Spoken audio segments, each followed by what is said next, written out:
What's up, everyone? 3 days until race day. We've got what I guess I would call a sharpening workout on the calendar today. So the intent is really just to remind my body what it feels like to go fast. Today the workout is 3 2-minute intervals at race pace with 5 minutes rest in between, just giving the body that little reminder of what it needs to do to push hard and go quick. So just a quick update as well on the saga with my hip. As you might recall, I've been dealing with a little bit of hip soreness, stiffness, restriction in my left hip. And I had 2 PT appointments this week, one with my old pelvic floor therapist, who is fantastic, really like her. And thankfully I wasn't seeing her for pelvic floor symptoms this time, but just really wanted to get her opinion on my hip and whether she thinks it could be due to something related to the articular cartilage, something in the socket itself. And while she can't know definitively, just because there are obviously limits to what she can see and feel externally, her opinion was if there was something significant or major that would require surgery, in all likelihood, I'd be feeling a lot more pain and discomfort than I am.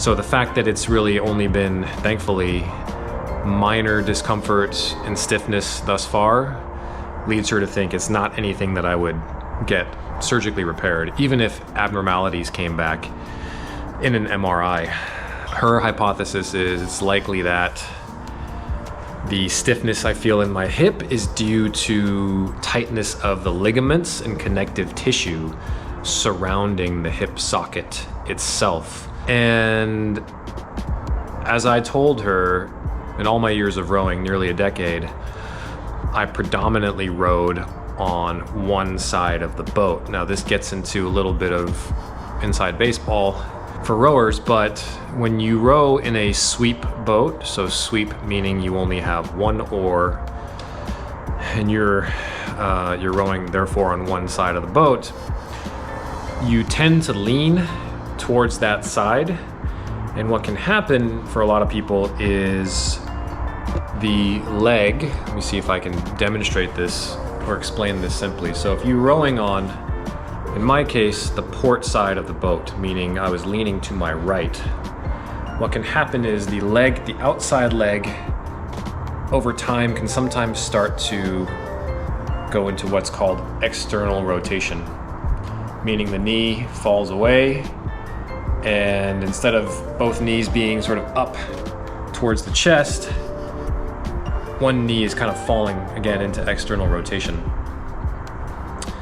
And her hypothesis is over nearly a decade of repeating that same motion tens of thousands, if not hundreds of thousands of times with my left leg, all of the connective tissue surrounding that hip socket adapted over time and got used to supporting my leg pushing in that plane.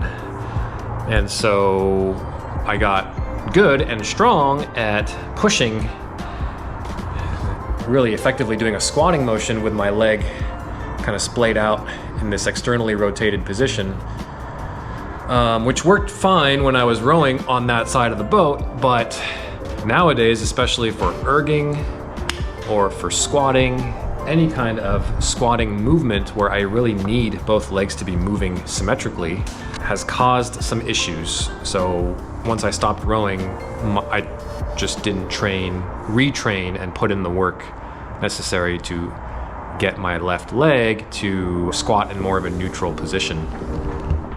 So that's her hypothesis, which makes a lot of sense to me.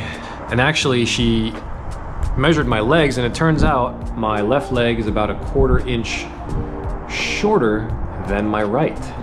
So there's not enough of a discrepancy to be considered, clinically significant by an orthopedist's standards, but it's a big enough difference that, again, over thousands and thousands of repetitions, it could cause some issues. And so what she recommended, which I had never thought of, hold well, I guess I didn't know my legs were different lengths, was actually getting some heel wedges to put in my shoes.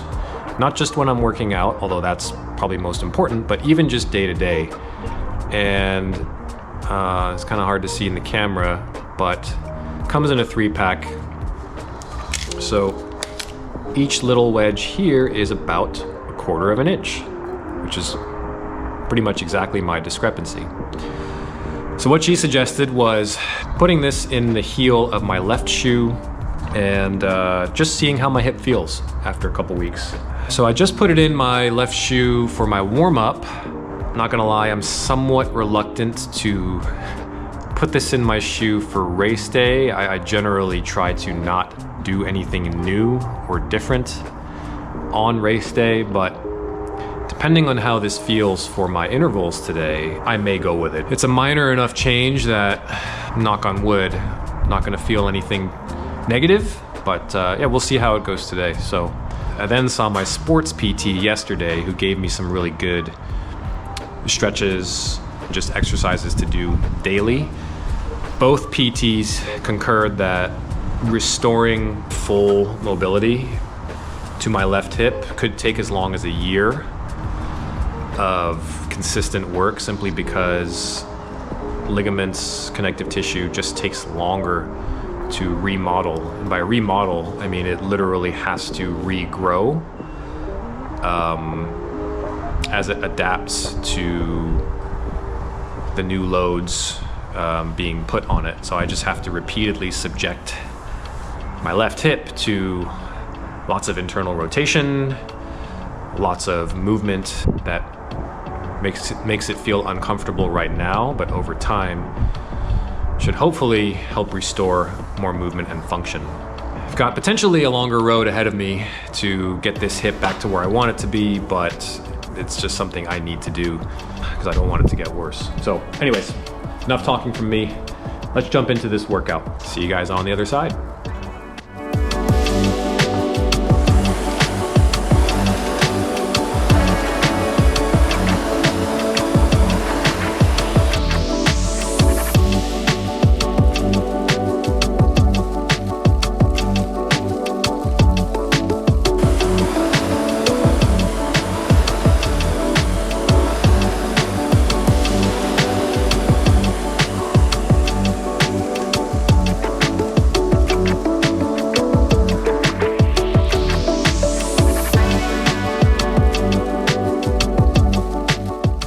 Hey everyone.